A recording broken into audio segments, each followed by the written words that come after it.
All right, so you're thinking about taking beekeeping, and it's a fine hobby. I encourage you, but some things you definitely want to consider first.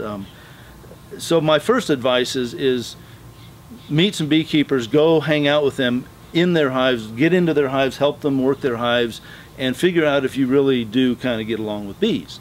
If for whatever reason you don't like them or they don't like you, then maybe you take up butterfly chasing or some other good hobby. But gardening, you can provide forage for the bees. Once you're comfortable with the idea of I can work with bees, I can be in their presence and not get excited, which then gets them excited, the next step I think would be to consider your site that you want to have bees and really look at what it has to offer and what its limitations are. And so the things you want to consider are first of all, things like water. Are you going to be able to provide them a regular, constant supply of water so that they know where it is, they can get to it, they don't get water stress, they don't get into the neighbor's pool, whatever. Where's that going to be? Then you want to think about the exposure that the hive is going to have, and that would be to sun as well as wind, rain, things like that. But this being Albuquerque and anywhere in New Mexico, most beehives, at least in the summer, I think would benefit from some cooling shade, certainly in the afternoon. Now this is marginal here in that is the west and they're getting shade, but the plan is to add a little bit of a shade structure over them. It just keeps the hive cooler, the insects are not quite as stressed, and then especially if you're keeping top bar, you don't get that wax softening up so much that they start to pull off the comb. I've had it happen. So you want to look at exposure. Wind would be somewhat of an issue, but it's going to be windy anywhere. This is blocked from the prevailing west wind, but in a built-up neighborhood, that wind is probably chaotic enough that that's not a major issue. Any rain that falls will run off from the roofs of the hive, so that's all good. How many hives can you keep? Well, you know, if you're in any kind of an urban setting, my advice would be, again, start with maybe 2 or 3 and see if that's enough for you. And if you really want more and you figure out there's space to have more, go ahead. But don't jump into it too big, and realize that your bees don't stay in your yard. They're everywhere in the neighborhood for miles in every direction.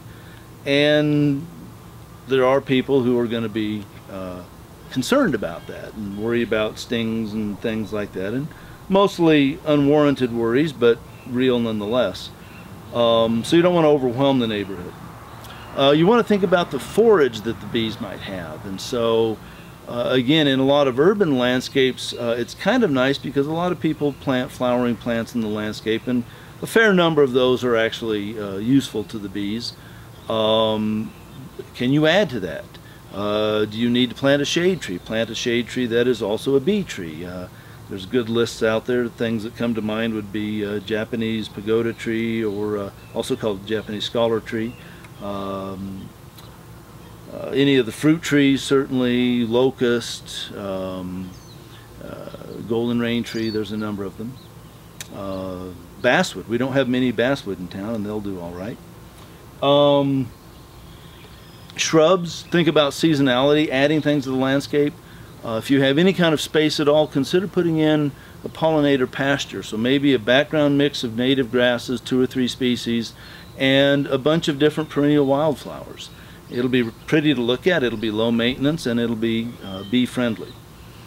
You want to think about how you're going to handle the bee products, and so once your bees are making enough honey that you can start harvesting it, do you have a space to do that? Are you going to be building a dedicated or designating a dedicated honey house, a small shed of some size? Are you going to do it in the house? What does that involve? You want to be able to kind of separate the bees from the honey early in the process and get the honey to where they're not going to start clustering around the processing and trying to rob the honey bag. You'll want to consider the kind of equipment that you're going to need. Very basically, you need a hive or two. There are basically two kinds of hives that are common here: top bar and the standard Langstroth hive, which is common everywhere. Top bar is surprisingly common here, given how uncommon it is elsewhere. Hive tools. These can be, frankly, as simple as a screwdriver and a putty scraper, but it's nice to have tools designed for the job. So you'll want some sort of a hive tool that you can help to scrape and lift things and pry things apart when the propolis really gums it up. You'll need a bee veil and hat. I don't always wear mine, but I often do, depending on the temperament of the bees that day. And certainly you want to have that option available. Full bee suit and gloves is nice too, because some days they really don't want to be messed with, or what you need to do is something that they're not going to like no matter when you do it. A smoker. The smoke does help calm them down and get them to focus elsewhere than you. Then you'll need you know, basic things as basic as a bucket to harvest into. If you're using Langstroth hives, the harvesting is typically done in a spinning device, a centrifuge, and you can get your own, or there are some folks in town who have them, who do some cooperative kind of usage and low-cost rental.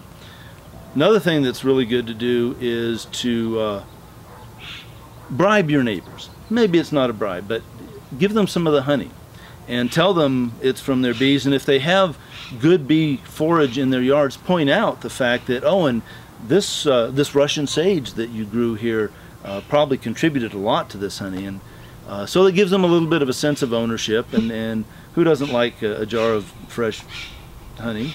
So you get buy-in.